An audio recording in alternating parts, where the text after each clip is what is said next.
আসসালামু আলাইকুম এভরিওয়ান, কেমন আছো তোমরা সবাই? পার্ট 2 দিতে অনেক অনেক লেট হয়ে গিয়েছে আমি জানি। আসলে আমি আমার শ্বশুরবাড়িতে আছি আর আমি এডিটিংয়ের একটুও সময় পাইনি। তো আমার তো মনে হয় কিছু কিছু জন তোমরা ভুলেও গেছো যে আমার বিয়ের পার্ট 2 আসতে চলেছে। তো আমি বিয়ের পার্ট 2 নিয়ে হাজির হয়ে গিয়েছি। পার্ট 1টা তোমরা অনেকেই দেখেছো। তো পার্ট 1টা আমি শেষ করেছিলাম বরের এন্ট্রি আর বরের ফটোশ্যুট দিয়ে। তার পরপরই আমার এন্ট্রি হয়ে গিয়েছিল, যেমনটা তোমরা এখানে দেখতে পাচ্ছ। আর এই মোমেন্টটা আনফর্চুনেটলি ক্যামেরায় ক্যাপচার হয়নি, কিন্তু কেউ একজন ফোনে ভিডিও করেছিল। আমার এন্ট্রির পর ও অনেক ইমোশনাল হয়ে গিয়েছিল। আমি একটু অবাক হয়েছিলাম আর আমাকে ভালো লাগছিল। আমি ভাবিনি যে এতটা ইমোশনাল হয়ে পড়বে আমাকে দেখে। আমি এসে আমার জায়গা মতো বসে পড়ি, আর আমি বসে পড়ার কয়েক সেকেন্ডই শুধু স্টেজটা ফাঁকা ছিল। তারপর কয়েক সেকেন্ডের মধ্যেই আমার হাজব্যান্ডের ওইদিকে এবং আমার এদিকে সব লোকজন ভরে যায়। বিয়ে পড়ানোটা আসলে সবাই দেখতে চায়। আমরা যতই ভাবি যে স্টেজ খালি রাখবো ফটোজ ভিডিওস ভালো আসার জন্য, এটা আসলে সম্ভব হয়ে ওঠেনি। আমাদের বিয়েতে তো সম্ভব হয়ে ওঠেনি, কারণ সবাই মিলে ভিড় করে দুদিকে দাঁড়িয়েছিল।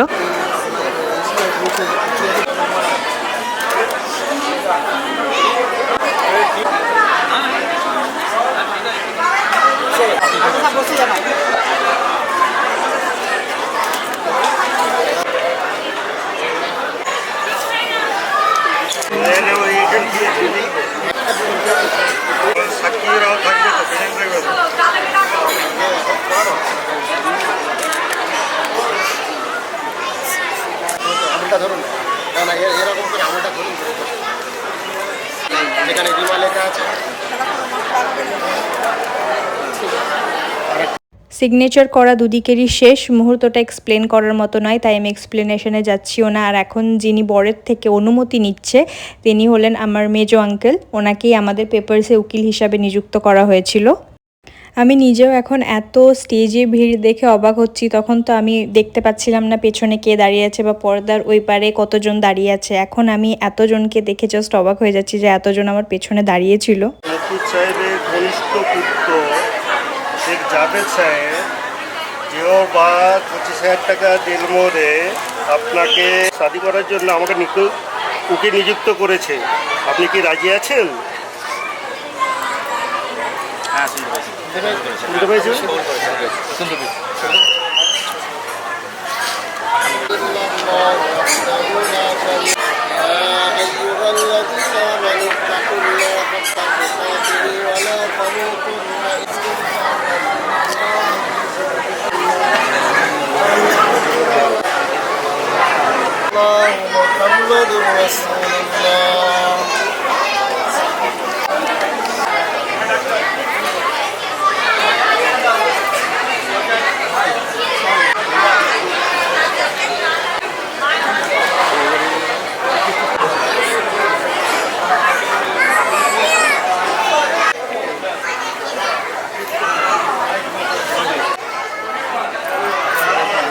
हाँ जानिए,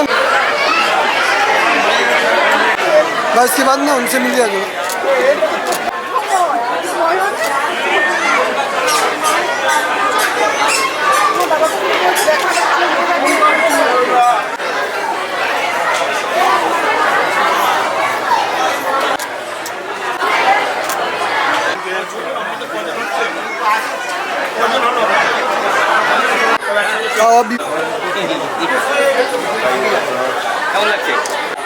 এদিকে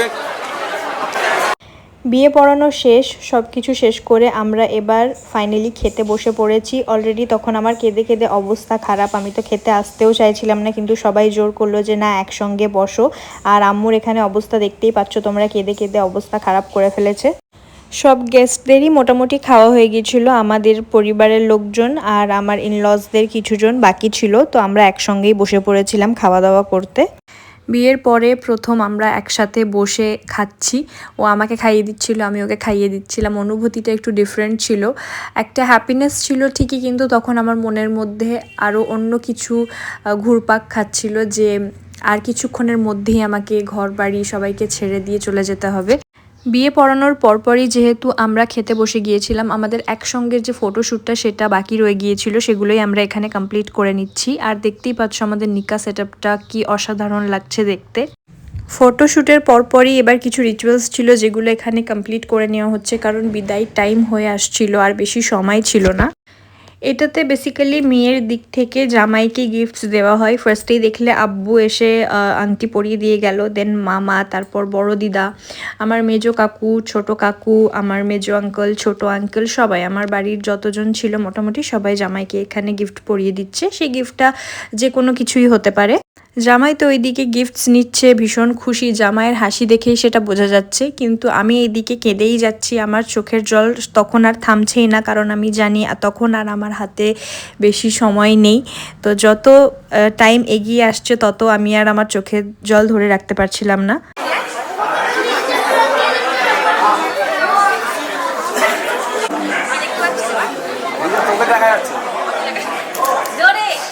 আমার ভাই আছে দুনিয়াকে দেখতে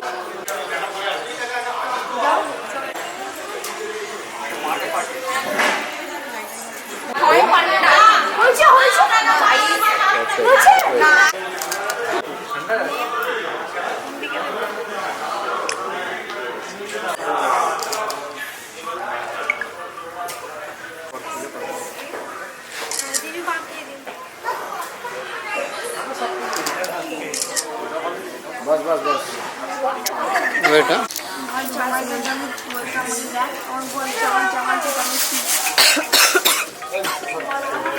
one of the toughest moment যে কোনো মেয়ের লাইফে। আমি এখনও যখন এডিট করছি আমি ভাবছি যে কী ভয়েস ওভার দেবো এই জায়গাটায়। আমার মানে গলা ভারী হয়ে যাচ্ছে এখানে ভয়েস ওভার দিতে গিয়ে। সবাই এক এক করে আসছিল আমার সঙ্গে দেখা করতে, আর ব্যাস এবার সবাইকে ছেড়ে চলে যেতে হবে। তাই এখানে আমি আর ভয়েস ওভার দেওয়ার মতো আমার কাছে কোনো ওয়ার্ডও নেই, তাই আমি আর এখানে কিছু বলছি না, র ফুটেজটাই তোমাদের সাথে শেয়ার করছি।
ফাইনালি আমি আমার শ্বশুরবাড়ি পৌঁছে গেছি, আর এখানে খুব সুন্দর করে আমার ওয়েলকাম করা হয়েছিল। আর ক্যামেরাম্যানরা আমাদের সঙ্গেই এসেছিলেন, এখানেরও কিছু ক্লিপ নেওয়ার ছিল ওনাদের। আর আসার পরপরই আমি আমার হাক মেহের পেয়ে যাই, আর খুব সুন্দর একটা বক্সে আমার হাজব্যান্ড আমাকে আমার হাক মেহেরটা দিয়েছে। আর এখানে আমার শাশুড়ি আমাকে মুখ দেখে গিফট পরিয়ে দিচ্ছে, যেটা উনি আমার জন্য বানিয়ে রেখেছিলেন। আসার সাথে সাথেই শাশুড়ি মায়ের থেকে এত সুন্দর একটা গিফট পেয়ে আমি তো ভীষণ খুশি। গিফট কিন্তু এখনও শেষ হয়নি, আমার হাজব্যান্ডের থেকে এই ফোনটাও আমি গিফটে পাই। এরপর দেখা হয়ে যাবে আমার রিসেপশন ব্লগে তোমাদের সঙ্গে। ভালো থেকো সবাই, আল্লাহ হাফিজ।